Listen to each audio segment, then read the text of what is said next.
આપનું નામ? પિન્ટુભાઈ લવજીભાઈ ઢાકેચા. આપનો હોદ્દો શું છે?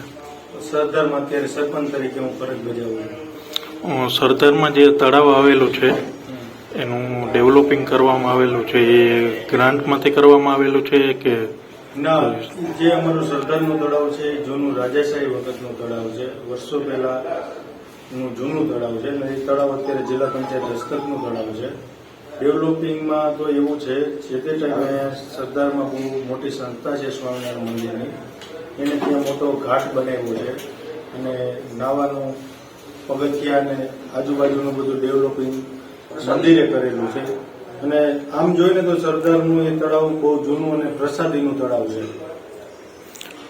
એમાં જે બોટિંગ ચાલે છે તે કોન્ટ્રાક્ટ ઉપર આપેલી છે કે પંચાયત હસ્તક છે? જે તે ટાઈમે સરદારમાં જે મોટો ઉત્સવ હતો મૂર્તિ પ્રતિષ્ઠા, એ ટાઈમે ડેવલપ કર્યું હતું અને એ ટાઈમે લોકોનો ઘસારો જાજો હોય ત્યારે એક ત્યાં પિકનિક પોઈન્ટ બને એના માટે ત્યાં બોટિંગની આપણે મંદિરે વ્યવસ્થા કરેલી હતી. બોટિંગમાં સેફટી બાબતે સેફટી જેકેટ છે, ટ્યુબો છે, એ બધી સુવિધા તો પૂરી છે. ગઈકાલે જે વડોદરામાં ઘટના ઘટી એવી ઘટના ન ઘટે એના માટે વડોદરામાં જે ઘટના ઘટી એ દુઃખદ ઘટના છે, પણ એવી ઘટના ન બને એના માટેની પૂરી સેફટી અહીંયા છે. અમારે જે ઉત્સવ ટાઈમે એ ચાલુ હતું, અત્યારે તો બંધ છે.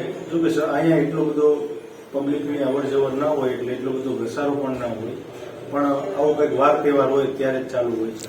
કદાચ કોઈ સ્કૂલનો પ્રવાસ આવે તો પંચાયતમાં જાણ કરવી પડે છે કે એમાં જે ટિકિટ લેવામાં આવે છે એ પંચાયતમાં આવક થાય છે કે મંદિરમાં?